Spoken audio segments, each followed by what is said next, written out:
Traverse come in with a misfire, 2-cylinder misfire.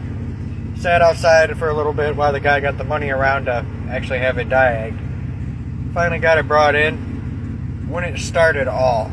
Would not start. Wouldn't even try to fire. Well, I figured out what was wrong with it. The old kitty cats were plugged. I'll drop some video in here of what I found, but they're plugged up solid. I had to drop the exhaust and pull the intake tube off and give her hell. The shop is just now finally starting to clear out from all the smoke. Boy, she was flooded.